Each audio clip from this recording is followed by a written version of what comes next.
Welcome to video 2. If you missed the first video, please click on the link below, then come back to this one. Let's continue Sandy's story.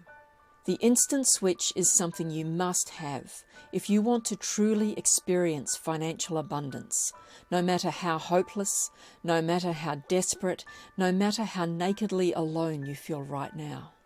It's the real secret behind how Jim Carrey went from near obscurity to being one of the highest paid movie stars in Hollywood history. It's how Ellen DeGeneres rebounded from the devastating loss of a loved one to become one of the most beloved comedians in the world. It's how Arnold Schwarzenegger outmuscled younger competition to become Mr. Olympia a record 7 times. Steve Jobs even used his instant switch to achieve technological superiority with the iPhone and iPad. And, as you're about to discover, I also use the instant switch to go from living a life trapped by fear, doubt, and insecurity to living a life filled with confidence, happiness, and abundance. Where I used to go without, now I get whatever I desire. Where I used to feel desperate and alone, now I feel loved and appreciated.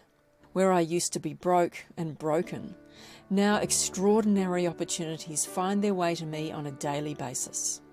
And it can be that way for you too, all with the flip of the instant switch.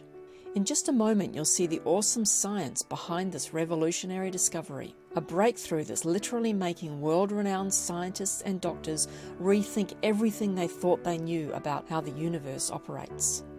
And that magical pink rubber band I showed you earlier, the one that holds the secret to attracting anything you desire, that's coming up too. But first, let's talk about you for a second, or at least the person I think you are. You're tired of feeling alone. Tired of being disappointed. You're tired of always worrying about bills, about the future.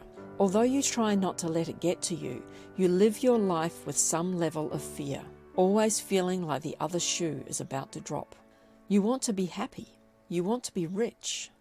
Or maybe just comfortable enough to never again have to think about what something costs. You want to find true love, or rekindle a love you once had. Does any of this sound like you? Do you feel any of it in your chest, in the pit of your stomach? Have you maybe even gotten to the point where you think it's okay to dream, but you don't really expect any of those dreams to come true for you? You feel stuck, with no way out in sight. Well, life used to be like that for me. You see, like a lot of young girls who grew up on Disney movies, I always imagined my life would be a fairy tale. You know the story. You meet Prince Charming and he carries you off to his castle where you live happily ever after, and at around age 24, my future was looking like that might actually happen. I had just earned my master's from Harvard and was engaged to a tall, handsome guy. Let's call him David. To the outside world, David really did appear to be a genuine Prince Charming. He was pleasant, he was loving, he was loyal. I don't want to in any way imply he was any less than that, but even while he was on one knee proposing, and tears were running down my face, in the back of my mind I still had doubts. Something just felt wrong, and it was as if the universe itself was trying to send me warnings. Little things at first, but the night before the wedding, those warnings got louder until the sirens began to wail, and I mean that literally. I was at the dress shop for my final fitting. I look in the mirror and for a moment feel like all my dreams are coming true. All my fears wash away. I was a princess. And then, almost as if on cue, my maid of honor runs into the changing room screaming, "Princess Diana's limousine crashed. She's dead." Oh my God, there she was, a real-life princess, divorced, trying to figure things out on her own, and killed tragically way too young. I couldn't stop crying. Now don't get me wrong, I wasn't even one of those people that cared about the royals. I couldn't even tell you most of their names. But I knew Diana. Everyone knew Diana. This beautiful, loving soul who dedicated her life to making this world a better place. Gone at 36. I felt at that point the dream didn't exist. There's no fairy tale ending, I told myself.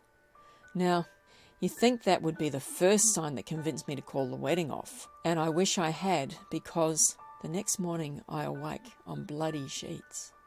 To hear the rest of Sandy's story, please click the link below to the next video in this series, or visit mindsetcoachingsecret.com now for more information about Sandy and her mindset coaching secret called Instant Switch.